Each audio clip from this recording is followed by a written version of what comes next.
They didn't steal just my money, they stole my trust. Quietly, with familiar smiles and weekend hugs.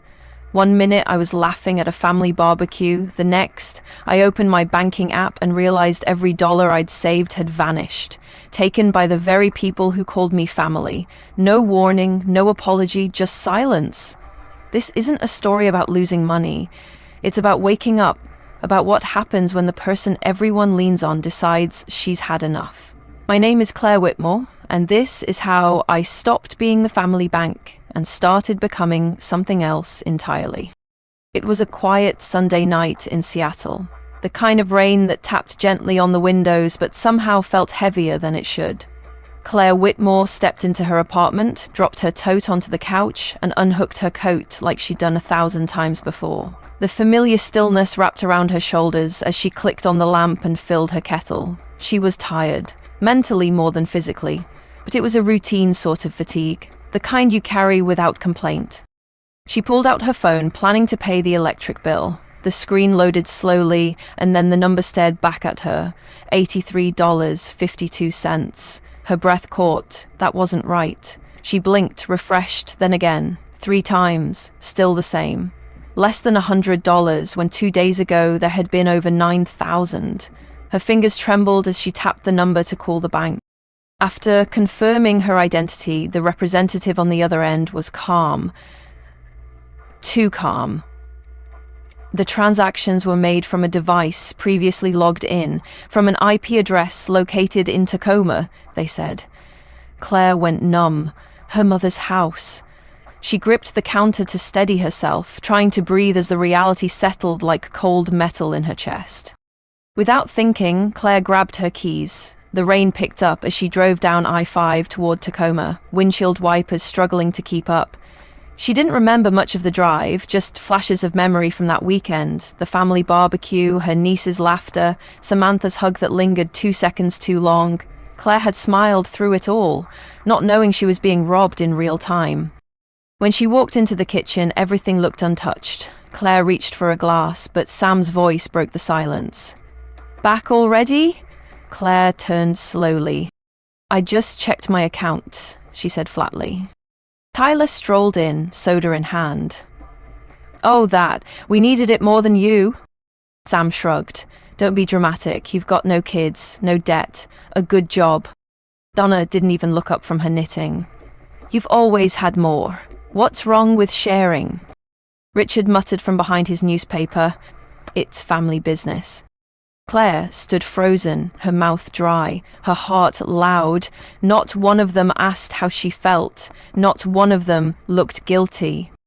"If you think I'm going to let this go," she said, voice low but firm, "wait and see." Sam laughed.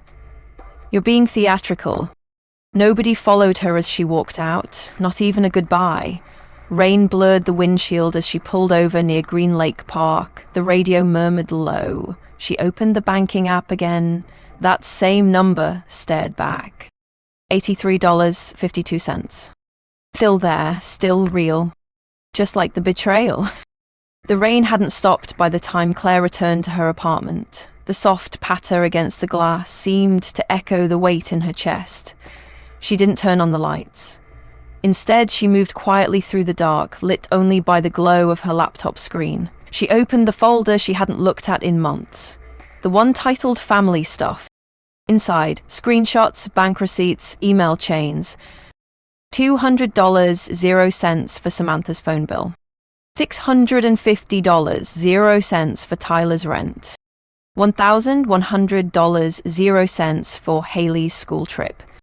A rushed Venmo from her mom. "Can you pay the power bill? It's overdue again." Claire scrolled slowly, each record a timestamp of her silence. She remembered when Sam cried about losing her phone line. Tyler, jobless, but somehow always had time for gaming. Her mother's voice on the phone, sweet, familiar, saying, "Claire, honey, you're the most stable one. Please help us. Just this once." But it was never just once. She reached for her journal and wrote, "This isn't help, it's duty, and I never agreed to it." Her pen pressed hard against the paper, the letters angry, precise.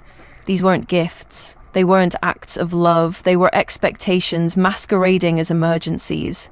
And she had answered, every time.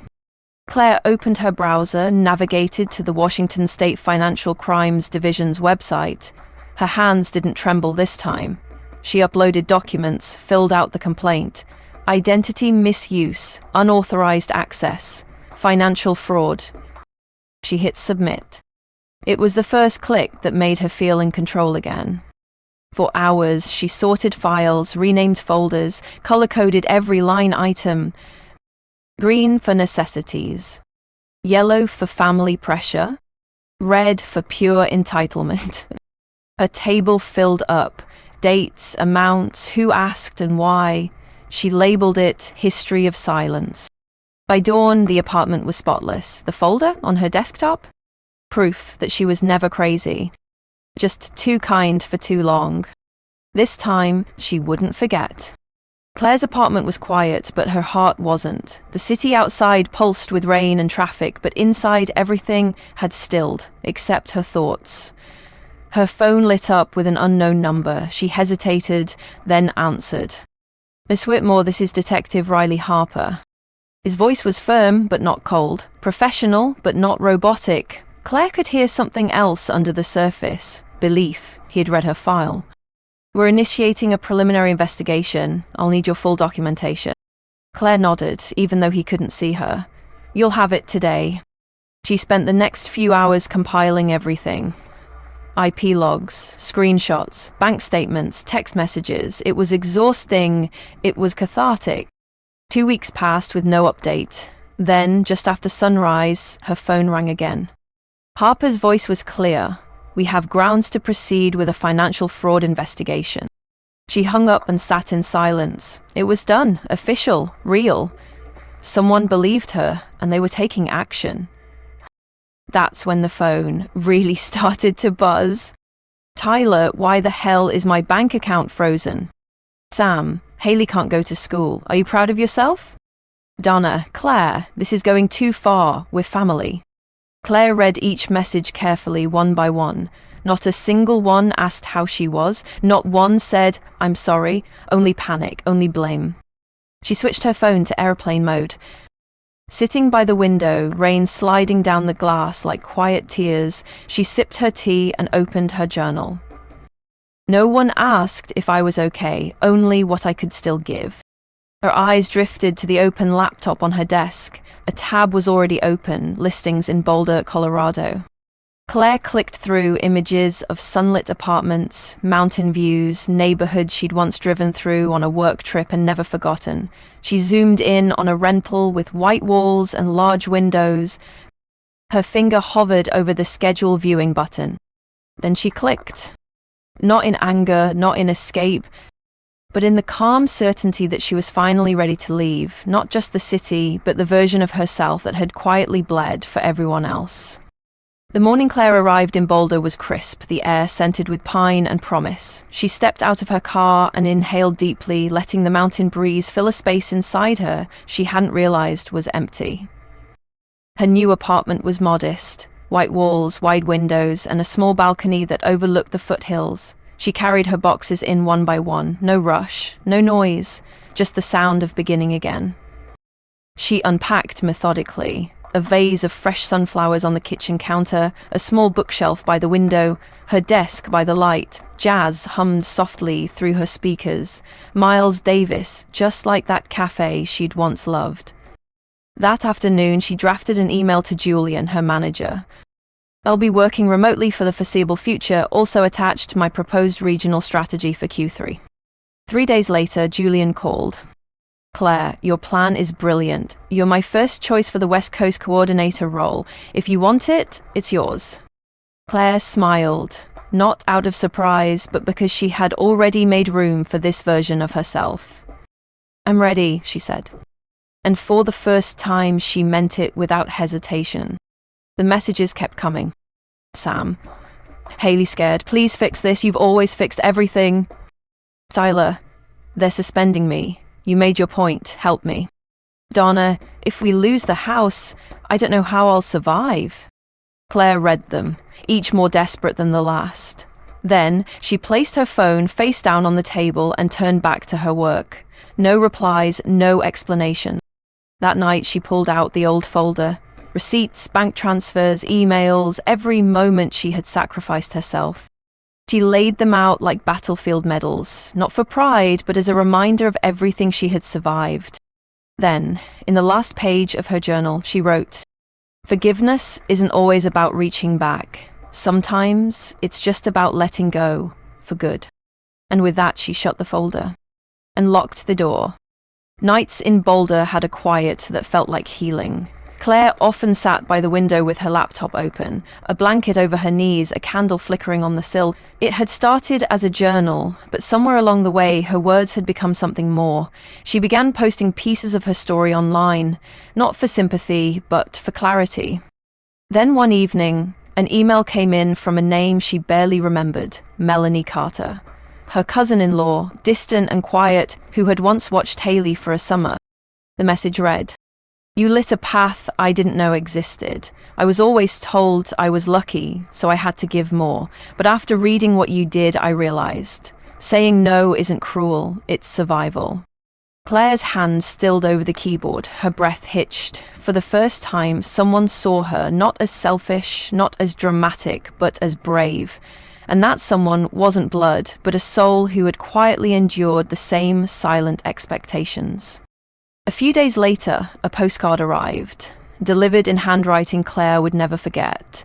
Kelly, her former co-worker, now living in Rome. "You taught me how to set boundaries without guilt. Because of you, I finally moved to Rome. Thank you, Claire."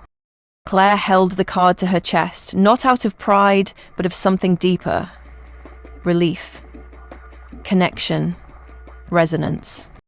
Women like her, once the quiet pillars of broken households, were finally learning they didn't have to carry everything alone. Claire had unknowingly passed them the torch. Tears welled in her eyes, not from sorrow, but from the sheer weight of being understood. She reached for her journal and wrote with a steadier hand than ever before. "I didn't lose a family, I just outgrew the version of me they needed me to be." And for the first time in her life, growth didn't feel like betrayal, it felt like freedom. The air was crisp in Boulder, and the leaves had turned the color of fire. Claire sat on a park bench, paper coffee cup warming her hands, as children raced along the path and couples laughed in the distance. The world moved softly around her, unhurried, unconcerned. A little girl rode by on a bright pink bike, her curls bouncing in the wind.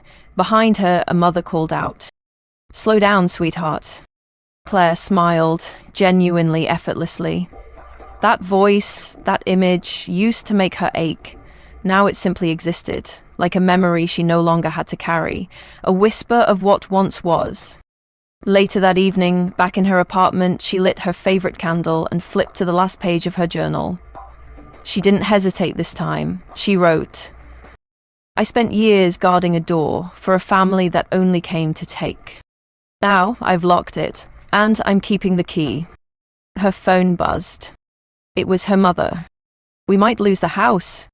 Claire looked at the message, set the phone down screen first, and let the silence answer for her. No guilt, no rush, just stillness. And in that stillness, she didn't feel cruel, she felt whole.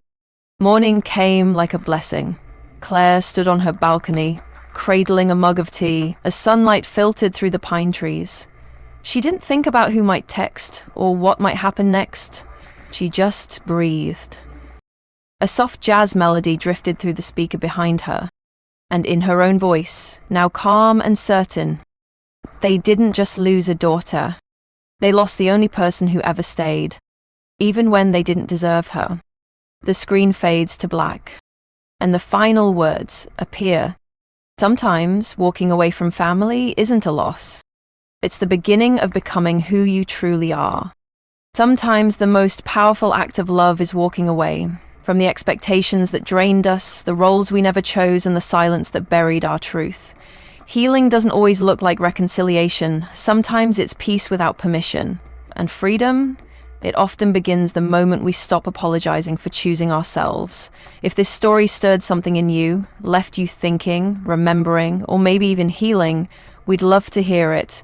Share your thoughts in the comments, and if you believe in stories that speak to the heart, don't forget to like, subscribe, and follow us for more. Thank you for being here.